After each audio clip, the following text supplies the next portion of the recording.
Hello everyone, আসসালামু আলাইকুম। চলে আসলাম নতুন ভিডিওতে। এই দেখুন আমাদের তালের সাইজ কি বড়, মেজু, সেজু, এই দেখুন ছোট একসাথেই পড়েছে। বড়, মেজু, সেজু, ছোট। তো তারা মনে হয় 4 ভাই, তো একসাথে পড়েছে। তো আজকে আমাদের ভাগ্যে এই তালই ছিল। তো আমার শ্বশুরের গাছের তাল খেতে পেয়ে এই এলাকার মধ্যে আমার শ্বশুরের গাছের তালই বেশ মিষ্টি। অন্যান্য তাল একটু তিতো তিতো ভাব থাকে, কিন্তু আমার শ্বশুরের গাছের তাল অনেক মিষ্টি। তারপর দেখুন তালের খোসাগুলো ছাড়িয়ে নিলাম, তো বেশ ভালোই লাগলো। যে এসব তাল কিনে এনে খোসা ছাড়াতাম, তো ছাড়ানো যেত না, অনেক খুব কষ্ট হতো, কিন্তু এই তালগুলো খুব সহজভাবেই খোসা ছাড়িয়ে ফেলতে পারছি। তারপর দেখুন একটু পানি দিয়ে ভালোভাবে আঁচড়িয়ে তারপরে তো একটু এই প্লাস্টিকের জালের সাহায্যে তারপরে এরকম ঘষে ঘষে তারপর এটাই করতাম। আসলে কি ডাকা আমরা ছোটোবেলায় দেখেছি আমার মাকে পানি দিয়ে গোলাতো, কিন্তু এখানে এসে এভাবে শিখেছি। আসলে এদেশে এসে অনেক কিছুই শিখেছি আমি।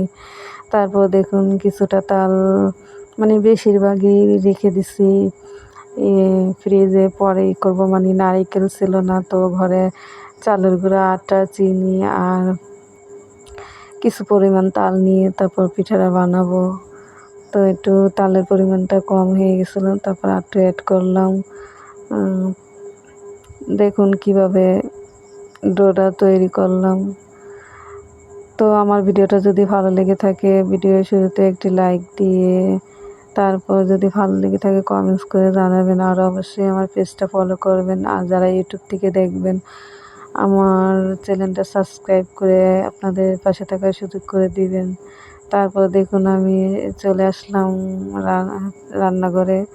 তো প্যানে তেল দিয়ে তো আস্তে আস্তে বড়া চেপে দিয়ে দিলাম। তো ভালোই ফুলকো ফুলকো হয়েছিল, বেশ ভালোই লাগছিল বানাতে, খেতেও দারুণ হয়েছিল, কালারটাও খুব সুন্দর আসছিল। তো কার কার তালের বড়া পছন্দ অবশ্যই আমাকে কমেন্টস করে জানাবেন। আমার তো বেশ ভালো লাগছে, মানে বিশেষ করে আমার এই শ্বশুরের গাছের তাল, এটা বিশ্বাস করবেন না, এক চিমটিও তেতা না, মানে মিষ্টি, অল্প একটু চিনিতেই হয়ে গেছে, দেখছেন তো। এই যে এখন আমার বাজার শেষ, তো আমি এখন নামিয়ে নিলাম। তো আমার ভিডিওটা কেমন হয়েছে অবশ্যই আমাকে একটু কমেন্টস করে জানাবেন। সবাই আপনাদের কাছে আমার একটি রিকোয়েস্ট, আপনারা যদি একটি লাইক করেন তাহলে আমার ভিডিও বানানোর আগ্রহ একটু বেড়ে যায়। তারপর দেখেন বানানো শেষ। এখন আমি একটা মিনি সবচেয়ে ছোট বড়া যেটা, সেটাই ফার্স্ট টাইম খাইলাম। তো খেয়ে খুব ভালোই লাগলো খেতে, কালারটা অনেক সুন্দর আসছে।